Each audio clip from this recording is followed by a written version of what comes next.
TNPSC போட்டித் தேர்வுக்கு தயாராகிற அனைவருக்கும் அதியமான் குழுமத்தின் வணக்கம். நம்ம இன்னைக்கு பார்க்க போகிற டாபிக் டிஎன்பிஎஸ்சியில் பொது தமிழ் இலக்கியத்தில் வரக்கூடிய நாலடியார். நாலடியார் எதில் வருதுன்னு பார்த்தோம்னா அறநூல்கள் அப்படின்ற டாப்பிக்கில் நாலடியார் வரப்போகுது. பொது தமிழை பொறுத்தவரையும் மொத்தமாக கேட்கக்கூடிய கொஷின்ஸ், அதாவது குரூப் 4 விஏஓ இதெல்லாம், குரூப் 2 குரூப் 2 இது எல்லாத்துலேயும் கேட்கக்கூடிய கொஷின்ஸ் 100 கொஷின்ஸ். ஒவ்வொரு கொஷினுக்கும் 1.5 மார்க். ஸோ இதில் இலக்கியத்தில் மட்டும் பார்த்தோம்னா 30லேருந்து 35 கொஷின்ஸ் கேட்குறாங்க. அதாவது 200 கொஷினில் 30லேருந்து 35 வரையும் கேட்குறாங்க. இதோட மதிப்பெண் பார்த்தோம்னா, அதாவது இலக்கியத்தில் மட்டும் மதிப்பெண் எவ்வளோ கேட்கலான்னு பார்த்தோம்னா, ஒரு கொஷினுக்கு 1.5 மார்க் வீதம் 45லேருந்து 53 மதிப்பெண்கள் நம்ம பெறலாம். மொத்த மதிப்பெண்கள் 300ல் 45லேருந்து 53 நம்ம இலக்கியத்தில் மட்டுமே கவர் பண்ணலாம். ஸோ நாலடியார் எந்தெந்த பிரிவு கீழே வருதுன்னு பார்த்தோம்னா, இலக்கியத்தில் 2வது பிரிவு, அதாவது நம்ம டிஎன்பிஎஸ்சி சிலபஸில் 2வது பிரிவு கீழே நாலடியார் இருக்குது. நாலடியார், நான்மணிக்கடிகை, பழமொழி 400, முதுமொழி காஞ்சி, திரிகடுகம், இன்னா நாற்பது, இனியவை நாற்பது, சிறுபஞ்ச மூலம், ஏலாதி, ஔவையார் பாடல்கள் தொடர்பான செய்திகள், 14 கீழ்கணக்கு நூல்கள், பிற செய்திகள்.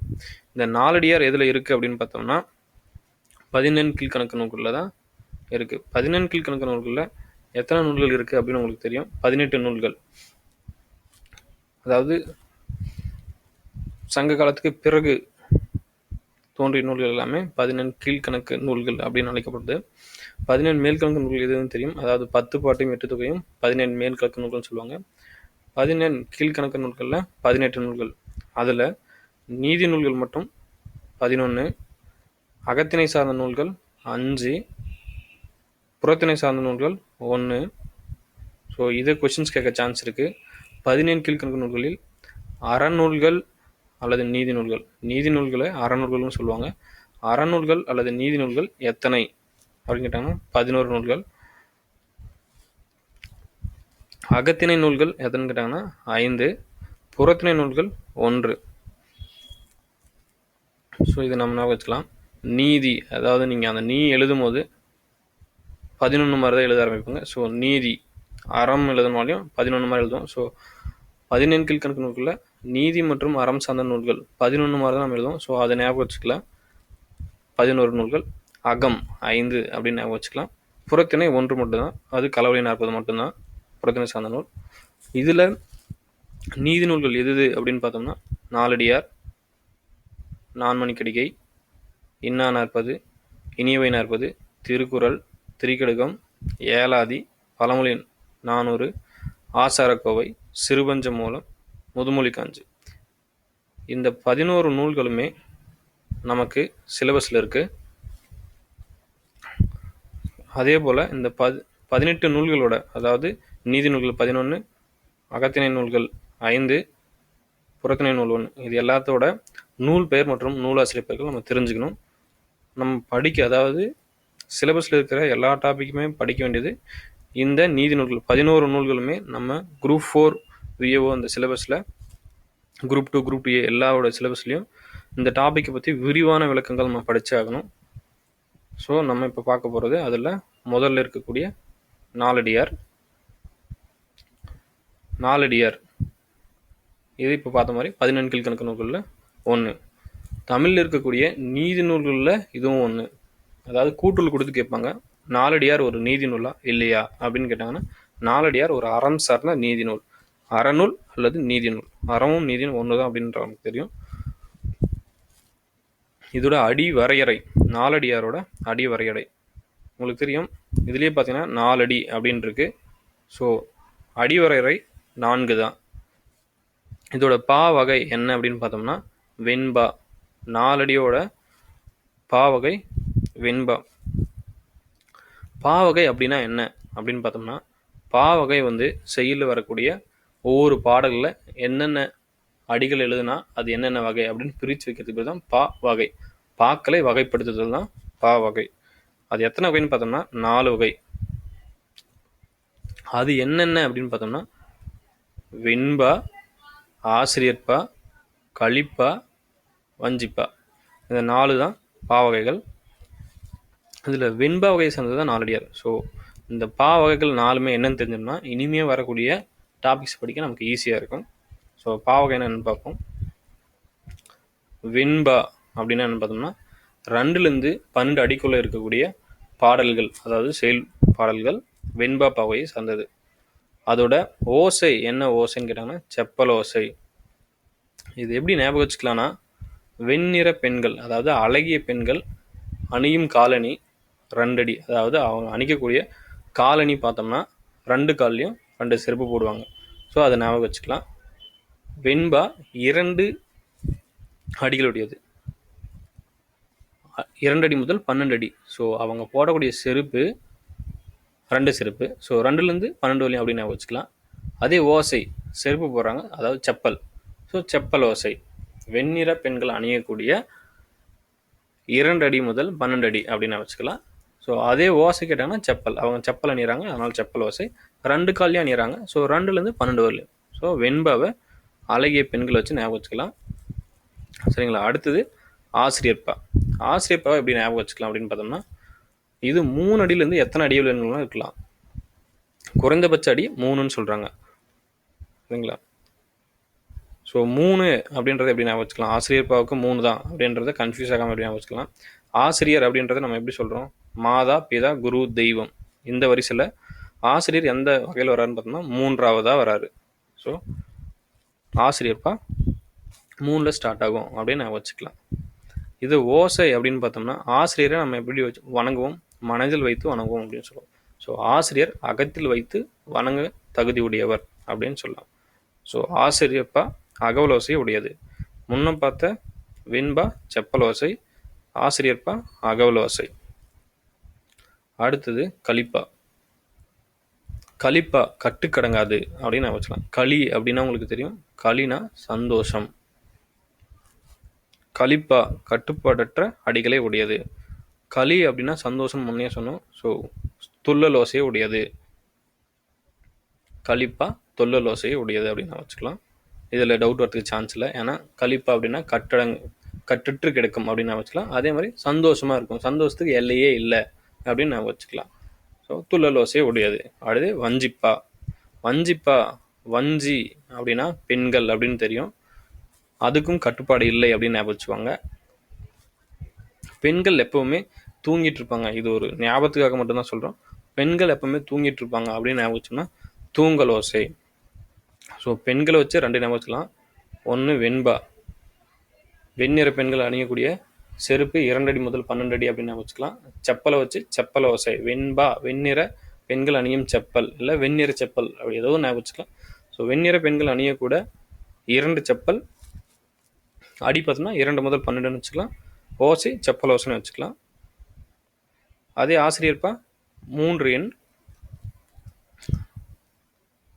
குருவை வச்சு வணங்குறோம். ஸோ மாதா பிதா குரு தெய்வம். ஸோ 3ஆவது அடியிலேருந்து தொடங்குது. எத்தனை அடி வேணாலும் இருக்கலாம்.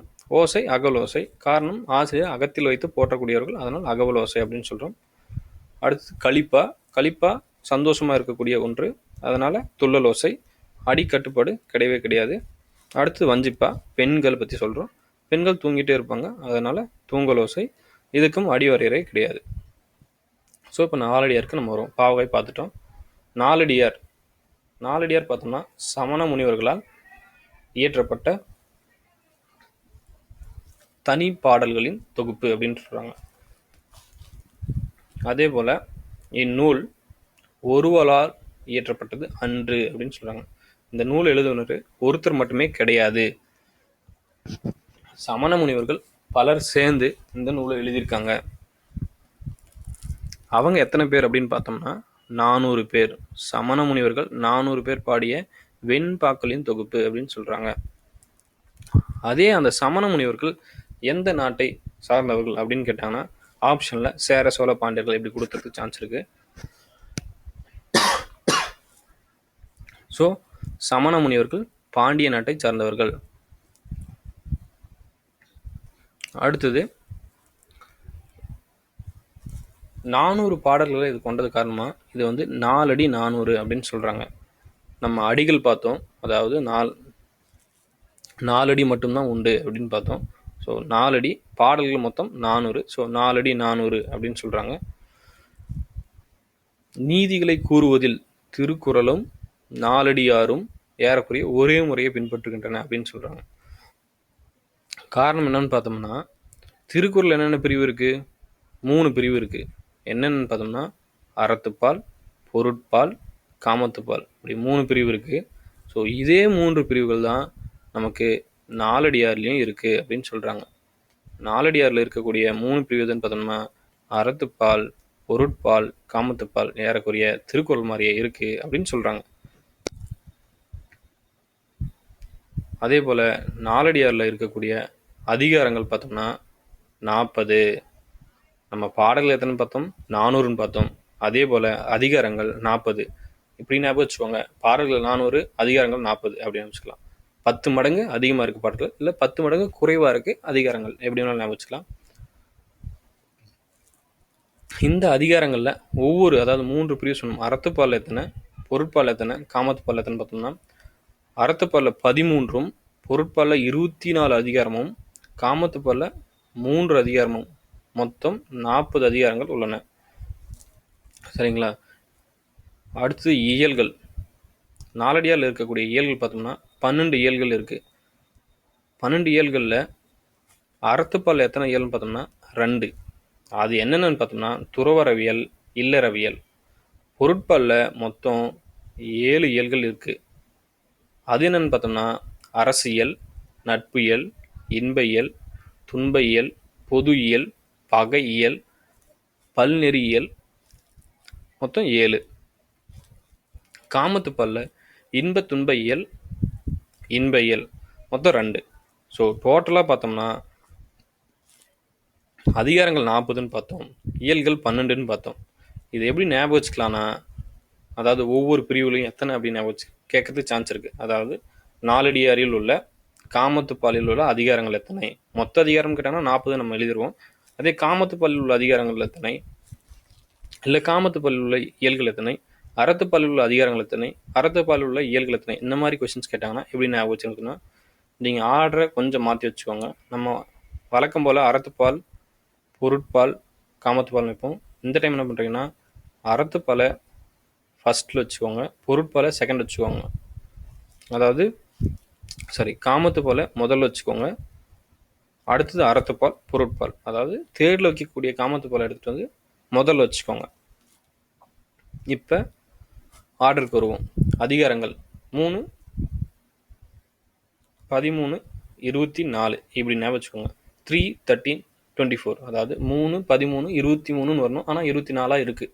ஸோ 3 + 10 13 + 10 23 அப்படின்னு வரணும். ஸோ 3, 13, 24 அப்படி ஞாபகம் வச்சுக்கலாம்.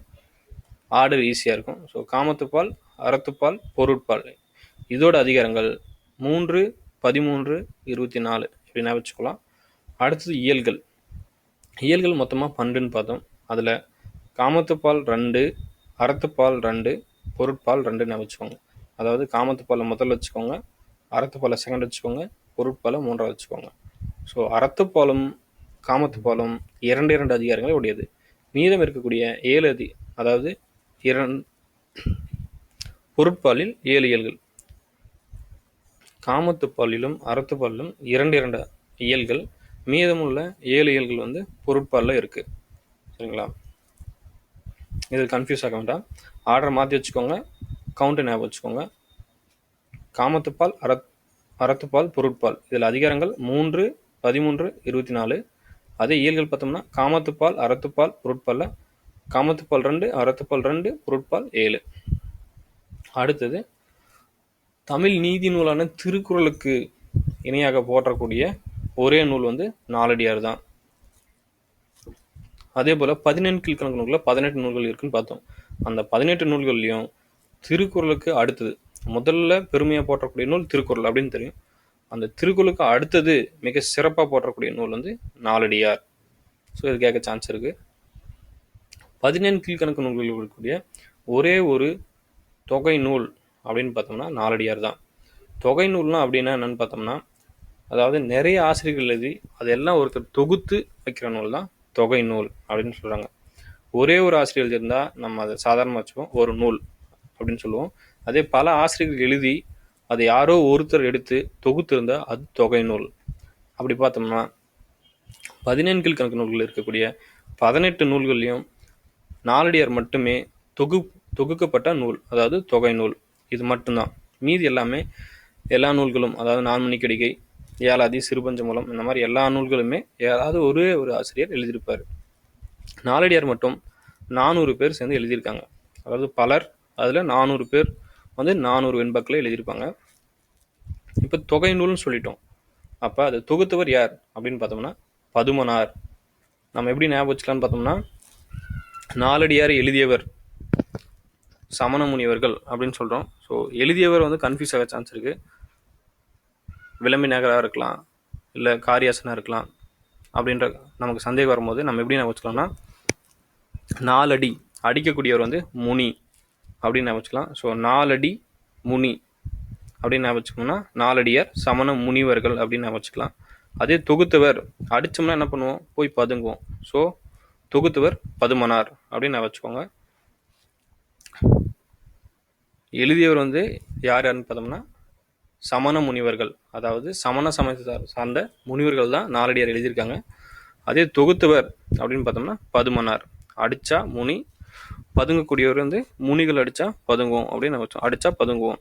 ஸோ தொகுத்தவர் பதுமனார், நாலடியாரை தொகுத்தவர் பதுமனார் பார்த்துட்டோம். அடுத்தது இதை எப்படி பிரிச்சிருக்காங்க அப்படின்னு பார்த்தோம்னா, முன்ன சொன்னோம் நாலடியார் வந்து 3 பிரிவாக பிரிச்சிருக்காங்க, அறத்துப்பால், பொருட்பால், இன்பத்துப்பால் அப்படின்ட்டு. அந்த 3 பிரிவை பிரித்தவர் யார் அப்படின்னு பார்த்தோம்னா தருமர் அப்படின்றவர். இதையும் நம்ம ஞாபகம் வச்சுக்கிறதுக்கு எப்படின்னா, 3 பிரிவில் பிரித்து நமக்கு குடிக்கக்கூடிய ஒருத்தர் தர்மராக இருக்கிறதுக்கு சான்ஸ் இருக்குது அப்படின்னு நான் வச்சுக்கலாம். அதே போல் இந்த பதுமனார் மற்றும் தர்மர் இவங்க 2 பேரும் தான் நாலடியாருக்கு உரை எழுதியிருக்காங்க. ஆரம்ப காலகட்டம், அதாவது இவங்க எழுதுனது வந்து 13ஆம் நூற்றாண்டு. அது அப்புறம் பார்ப்போம். உரை எழுதியவங்க 2 பேர் தான். அது யாருன்னு பார்த்தோம்னா பதுமனார் மற்றும் தருமர். அதாவது தொகுத்தவரும் அதை பிரித்து வச்சவரும் இவங்க 2 பேரும் உரையும் எழுதியிருக்காங்க. இதில் யாரோட உரை வந்து ரொம்ப முந்திய காலத்தில் இருக்குது அப்படின்னு பார்த்தோம்னா பதுமனாரோட உரை வந்து காலத்தால் முந்தியதாக கருதப்படுகிறது அப்படின்னு சொல்கிறாங்க. அதே போல் நாலடியார் எந்த பிரிவு மக்களை வந்து பற்றி பேசப்படுது அப்படின்னு பார்த்தோம்னா முத்திரைகள் என்ற பிரிவு மக்களை பற்றி கூறக்கூடிய ஒரே நூல் நாலடியார். அடுத்தது இவங்க பதுமனார் மற்றும் தர்மர்கள் உரை நூல்கள் எழுதினாங்க. அவங்களோட காலம் பார்த்தோம்னா 13ஆம் நூற்றாண்டு. சமண முனிவர்கள் வந்து நம்ம 400 பேர் தான் எழுதுனாங்க அப்படின்னு பார்த்தோம். ஆனால் உண்மையிலேயே சமண முனிவர்கள் பலர் வந்து நாலடியாரை ஏற்றிருக்காங்க. அதாவது ஒட்டுமொத்தமாக பாண்டிய நாட்டில் இருந்தக்கூடிய சமண முனிவர்கள் வந்து அவங்கவுங்க ஓலைச்சுவடிகளை நாட்டை விட்டு செல்லும்போது ஒவ்வொரு பாட்டும் எழுதிட்டு போயிருக்காங்க. அப்படி இருந்த பாட்டில் வந்து 8000 வெண்பாக்கள் இருந்திருக்கு. அதில் இருந்து 400 வெண்பாக்களை மட்டும்தான் எடுத்து நாலடியாராக தொகுத்திருக்காங்க. தொகுத்தவர் முன்னே பார்த்தோம் பதுமனார். ஸோ 8000 பாடல்கள் இருந்து வெறும் 400 பாடல்களை மட்டும்தான் நாலடியாராக தொகுத்திருக்காங்க. நாலடியார் வந்து சமண சமய உண்மைகள் தான் சொல்லப்படுது. என்னென்னு பார்த்தோம்னா செல்வம் நிலையாமை, இளமை நிலையாமை, யாக்கை நிலையாமை. ஸோ காரணம் என்னென்னு பார்த்தோம்னா சமண முனிவர்கள் எழுதியிருக்காங்க. ஸோ சமண சமயத்தை பற்றி தான் எழுதியிருப்பாங்க. இந்த மாதிரி கன்ஃபியூஸ்கேஷன் வரதுக்கு சான்ஸ் இருக்குது. அடுத்தது நாலடியாரோட சிறப்பை சொல்லும் தொடர்கள் என்னென்ன அப்படின்னு பார்த்தோம்னா ஆளும் வேலும் பல்லுக்குருதி, நாலும் இரண்டும் சொல்லுக்குருதி. இதில் நாலும் இரண்டும் அப்படின்ற வேர்டுக்கு என்ன அர்த்தம் அப்படின்னு பார்த்தோம்னா நாலும் அப்படின்னா நாலடியார், இரண்டும் அப்படின்னா திருக்குறள். வேற என்ன சென்டென்ஸ் இருக்குது அப்படின்னு பார்த்தோம்னா பழகு தமிழ் சொல்லுரிமை 4-2. இதில் 4-2 அப்படின்றது நாலடியார், 2-2 திருக்குறள். இதை பிரித்து பார்த்தோம்னா 4ன்றது நாலடியார், 2ன்றது திருக்குறள். அதுக்கப்புறம் சொல் ஆய்ந்த நாலடி 400 நன்கு இனிது. இது வந்து நாலடியாரை பற்றி மட்டும்தான் சொல்லுது. ஸோ சொல் ஆய்ந்த நாலடி 400 நன்கு இனிது. இந்த தொடரில் இருக்கக்கூடிய சிறப்பான நூல் என்ன நாலடியார். இந்த கூற்றுக்கள் எல்லாம் திருக்குறளுக்கு இணையாக நாலடியாரை சொல்லுது. அடுத்தது நாலடியாரை மொழிபெயர்த்தவர் யாருன்னு பார்த்தோம்னா ஜியு போப் மொழிபெயர்த்திருக்காரு. அவர் எந்த மொழியில மொழிபெயர்த்தார் அப்படின்னு பார்த்தோம்னா ஆங்கிலத்தில் மொழிபெயர்த்திருக்காரு. அதுக்கப்புறம் நாலடியாரோட வேறு பெயர்கள் என்னென்ன அப்படின்னு பார்த்தோம்னா, நாலடி 400, வேளாண் வேதம். ஸோ உத்திர வேதம்னா திருக்குறள், வேளாண் வேதம் அப்படின்னு கேட்டாங்கன்னா நாலடியார். அதே திராவிட வேதம் அப்படின்னு சொல்லி கேட்டாங்கன்னா 4000 திவ்ய பிரபந்தம், அதாவது ஆழ்வார்கள் எழுதிய 4000 திவ்ய பிரபந்தம் தான் திராவிட வேதம். அதே வேளாண் வேதம்னா நாலடியார். உத்திர வேதம் அப்படின்னு கேட்டாங்கன்னா திருக்குறள் போயிடுவோம். ஸோ திருக்குறளுக்கு இணையான ஒரு நூல் அப்படின்னு ஒரு கொஸ்டின் கேட்டாங்கன்னா பழமொழி 400. திருக்குறளுக்கு இணையான்னு கேட்டாங்கன்னா நாலடியார். அதே நாலடியாருக்கு இணையான நூல் அப்படின்னு கேட்டாங்கன்னா பழமொழி 400. காரணம்னு பார்த்தோம்னா நாலடியாரும் 4 அடிகள் இருக்கக்கூடிய 400 பாடல்களை கொண்ட நூல். அதே போல பழமொழி 400ம் 400 பாடல்களை கொண்ட நூல். இதுலேயும் அறக்கருத்துக்கள் மட்டுமே சொல்லப்படுகிறது. பழமொழி 400லையும் பழமொழி கொண்டு அறக்கருத்துக்கள் சொல்லப்படுகிறது. ஸோ இது ரெண்டுமே இணையான நூல் அப்படின்னு சொல்கிறாங்க. ஸோ நாம் நாளைக்கு அடுத்த வீடியோவில் நான்மணி கடிகை, நாளைக்கு ஈவினிங் 6 மணிக்கு நம்ம சேனலில் நான்மணி கடிகை பற்றி பார்ப்போம். எங்களோட தகவல்கள் உங்களுக்கு பிடித்திருந்தால் எங்களோட சேனலை சப்ஸ்கிரைப் பண்ணுங்கள். டிஎன்பிஎஸ்சி பாடத்திட்டத்தில் உள்ள வரலாறு, அறிவியல், நடப்பு நிகழ்வுகள், கணிதம் பற்றிய விவரங்களை அறிய எங்களோடு இணைந்திருங்கள். நன்றியுடன் அதியமான் குழுமம். நன்றி, வணக்கம்.